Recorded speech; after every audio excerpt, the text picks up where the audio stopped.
कि देखो देखो ये वही भीष्म है जिसने प्रतिज्ञा की है कि मैं ब्रह्मचर्य का पालन करूंगा, और यहाँ पर स्वयंवर में आ गया। भीष्म ने एक ही तीर से सभी राजाओं के मुकुट नीचे गिरा दिए, क्योंकि जो पापी पुरुष होता है उसे हर जगह पापी दिखाई देता है। और भीष्म अंबा, अंबिका और अंबालिका तीनों को लेकर के अपने राज्य को आ गए। और इस पर अंबा ने कहा कि मैं राजा सालू से विवाह करना चाहती हूँ। राजा सालू मार्ग में आए, युद्ध हुआ, सालू पराजित होकर के लज्जित होकर चले गए। और अंबा ने कहा कि मुझे आप राजा सालू के पास भेज दीजिए। इस पर देवव्रत भीष्म ने कहा ठीक है, तो अंबा को भेज दिया। जब अंबा राजा सालू के पास पहुंची तो राजा सालू ने कहा कि तुम्हें तो भीष्म ने जीत लिया है, अब मैं तुमसे विवाह नहीं कर सकता।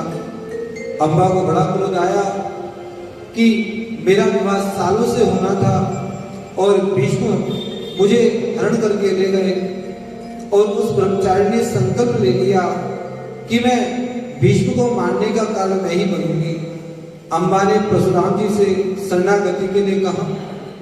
परशुराम जी को अंबा ने कहा कि आप भीष्म को दंड दीजिए।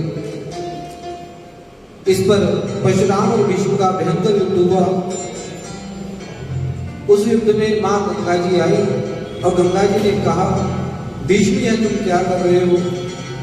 परशुराम जी को भी युद्ध करने से मना किया और इस पर 23 दिन तक यह युद्ध चला। अंबिका और अंबालिका का विवाह राजा विचित्रवीर्य के साथ में हो गया। परशुराम ने अंबा से कहा कि मैं भीष्म को जीत नहीं सका, और वहां से अंबा चली गई और तप करने को लगी। यह बात सुन करके भीष्म की माता सत्यवती विचार करने लगी और कि राज्य का जो भोग है वह सभी का सभी भोग सत्यवती ने सोचा कि विचित्र वीर्य ही इस राज्य को भोगेंगे। परंतु एक समय विचित्र वीर्य उन्हें एक रोग लग गया, 6 रोग लग गया और 6 रोग से उनकी मृत्यु हो गई। जब मृत्यु हो गई तो अब माता सत्यवती को चिंता हुई कि इस राज्य को भोगने वाला कौन है। केवल भीष्म ही इस राज्य को भोग सकते हैं।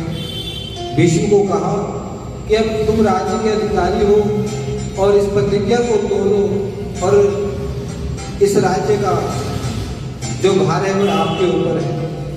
परित्यज्यं त्रैलोक्यं राज्यं देवेषु वा पुनः यद्वाप्या अधिगमयिताभ्यं न तु सत्यं कथंचन। मैं त्रैलोक्य के राज्य को छोड़ सकता हूँ, जो मैंने प्रतिज्ञा ली है वह सत्य है, क्योंकि जो मैं प्रतिज्ञा मैंने ली है उसका मैं आजीवन पालन करूंगा, इसलिए मैं राज्य का त्याग कर देता हूँ। माता चिंता में आ गई। सत्यवती ने कहा कि भीष्म किस प्रकार से हमारा जो वंश है वह आगे की ओर बढ़ेगा।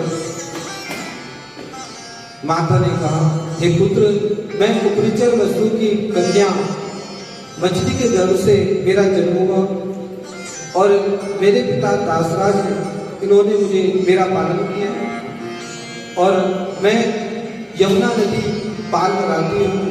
एक समय पारशर ऋषि की कृपा से मुझे गर्भ हुआ और व्यासदेव उत्पन्न हुए, लेकिन जो मुझे किसी प्रकार का कोई दोष नहीं हुआ, क्योंकि जो व्यास जी है ब्रह्मसूत्र पुराण के रचिता हुए और पारशर ने कहा तुम्हारा कन्या भाव कभी दूषित नहीं होगा। व्यास जी को बुलवाया। माता सत्यवती को व्यास जी ने प्रणाम किया कि माता मेरे लिए क्या आज्ञा है। माता ने कहा कि मुझे वंश की चिंता है। व्यास जी ने कहा तुम्हारी बहुएं मेरी समक्ष प्रस्तुत हो। अंबिका को देख करके व्यास जी ने कहा ठीक है, मैं पुत्र संतान का वर देता हूँ। लेकिन अंबिका ने व्यास जी को देखकर नेत्र बंद कर दिए तो उन्हें पांडु पुत्र हुए, धृतराष्ट्र पुत्र हुए। और अंबिका जब व्यास जी के समझ गई तो अपने शरीर पर लेपन कर लिया। इस कारण से उन्हें जो पुत्र हुआ वह पांडु हुआ। धृतराष्ट्र पांडु और जब दासी व्यास जी के पास गई तो उन्हें पुत्र विदुर हुआ। धृतराष्ट्र जिन्हें शारीरिक बल था, पांडु जो धनुर्विद्या के ज्ञाता थे और विदुर जी धर्म नीति शास्त्र में निपुण थे।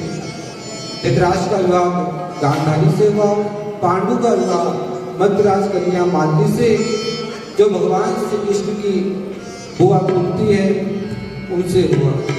माद्री और कुंती से विवाह हुआ। धृतराष्ट्र के सुपुत्र हुए।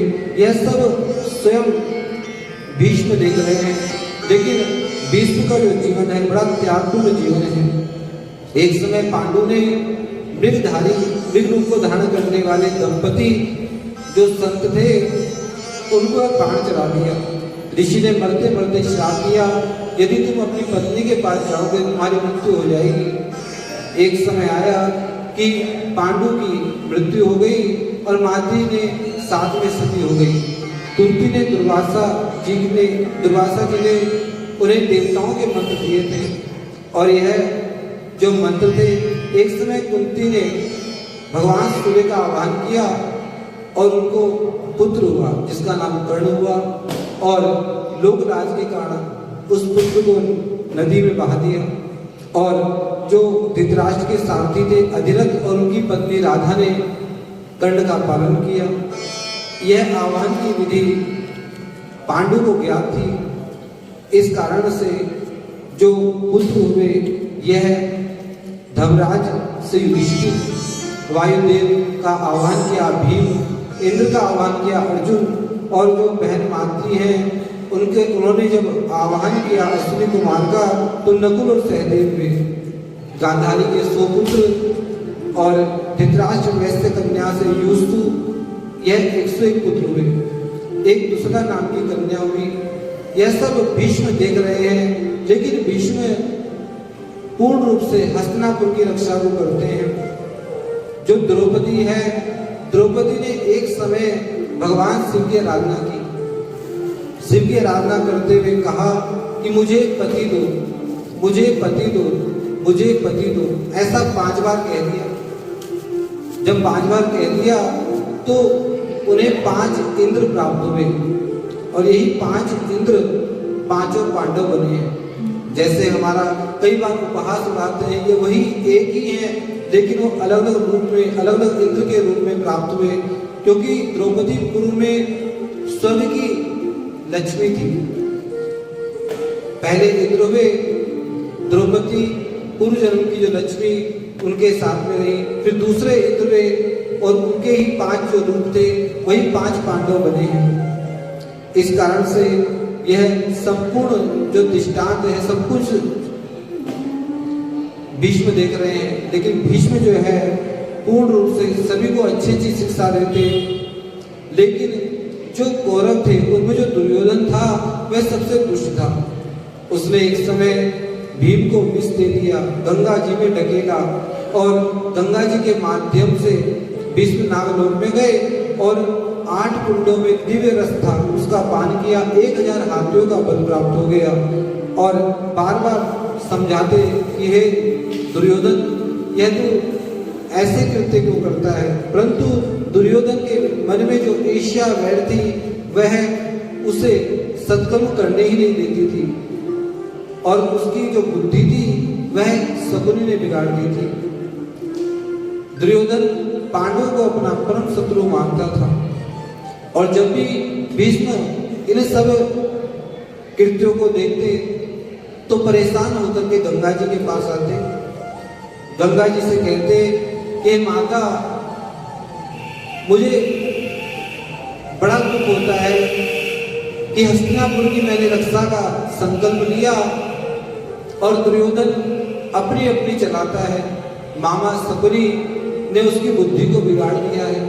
माता कहती है कि पुत्र, जब तुमने आजीवन ब्रह्मचर्य का संकल्प लिया था वो तो ठीक था, लेकिन तुमने जो हस्तिनापुर का संकल्प लिया उसे क्यों लिया कि मैं हस्तिनापुर की रक्षा को करूंगा। यह कष्ट, यह बाण, यह तुम्हारे ही शरीर पर चुभेंगे। इस प्रकार से गंगा जी ने भीष्म को संकेत किया। जब भी भीष्म